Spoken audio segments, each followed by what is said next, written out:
I'm making this video to show how you can use MyHeritage to enhance photos.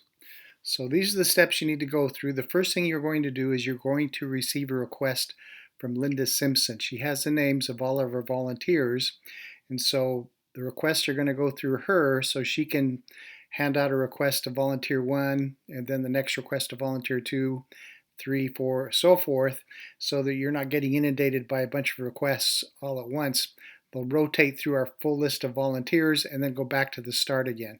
So you'll receive a request from Linda requesting that you do a photo on MyHeritage. And with that request, you'll get the information from the writer who's requesting that the photo be enhanced. And hopefully he'll send you a copy of the photo for you to enhance. So once you do that, the next step you do is you're going to upload the photo to MyHeritage. If the photo is too small, you can request a larger one from the writer, or I can show you a way, if you have a link to a photo, how you can get the photo a little bit larger so it'll work. And then you're going to download 2 photos, an enhanced photo and a comparison photo. And when you save the photo, you want to make sure that the fallen's full name is in the name of the photo file. So I use a Mac, so this may look a little different depending on the kind of computer you have. But this is the MyHeritage website. You can see over here where it says Photos, down here it says Enhance Photo. So we're going to press that button right there. And this is kind of easy. Press Upload Photo. In this case, I'm going to upload the photo of Elmer Drafal. So I press that, I press Open, and it's uploading the photo there. It's analyzing it, and it is done. So as I said before, now that we've uploaded the photo, we want to download 2 versions of the photo, the enhanced version and the comparison version. And that's pretty easy too, because when it says download photo, it says enhance photo. So we push that button. It says your download will begin shortly. And on my computer here, it says it saved it to JPEG. And I can show it on the folder to show where it's at. And because the name of the file already had the name of the fallen, I don't have to change the name. It just says Elmer Drafal Comparison Enhanced. Okay, so that's the enhanced version. Then we're going to download the comparison version. And here it is, Elmer Drafal Compared. And we could show it in the Finder if you wanted to. Let's do that in this case so you can see what happens. So when it's a comparison photo, it's going to show the original and how the enhancement works. So it's side by side. So you want to download both of those. Okay, so that you're basically done with what you need to do in MyHeritage.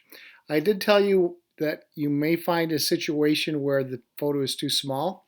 So if you're uploading a photo, it says photo is too small, and it'll do that if the dimensions are less than 300 pixels by 300 pixels.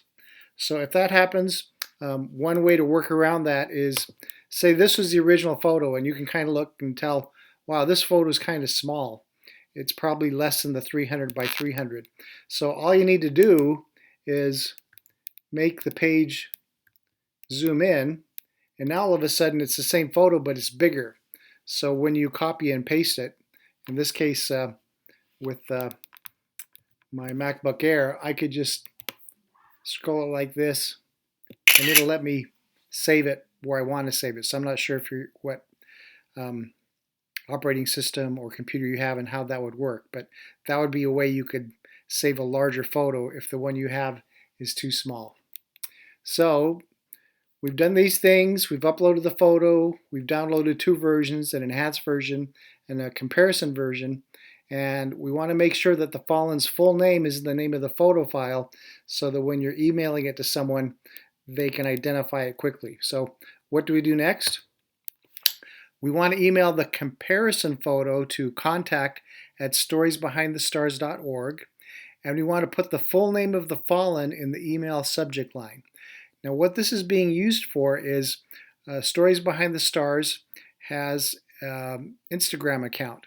So if this ends up being a good story, we're going to be able to show the before and after pictures on Instagram, which should draw attention, and then we'll have a link to the actual story. At this point, you don't know if this is a story that's kind of stands out and is worth sharing. So just as a cautionary way to do this, we want you to take every photo that you start with, make a comparison photo, and send it to contact@storiesbehindthestars.org. And by having the name of the fallen in the subject line when it comes time to search for it, we just need to search the email and we can find it there. And then we have the photo if we end up using it for an Instagram post. Then the next thing, and this is the main thing, we want you to email the enhanced photo to the requesting writer. So when Linda Simpson forwarded a request for you to enhance a photo, she's going to have the information of the writer who's requesting the photo. So you can email it back to that individual. At the same time, please copy Allison at that email address and Kobe at that email address.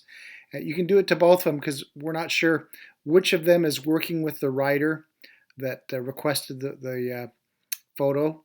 You're not going to know which one, so just go ahead and forward it to both of them. And then one of them will update our database so that it shows we have an enhanced photo for that record. So that's all there is to it. It should be pretty quick. Once you get the hang of it, probably even less than a minute of your time. Thanks so much for your help on this. It's going to make the photos, as you'll be able to notice, much better than what they are oftentimes with the originals that have come down from copy to copy to copy. And now we're getting back to possibly what the original ones look like. Thank you, and that's it for this video.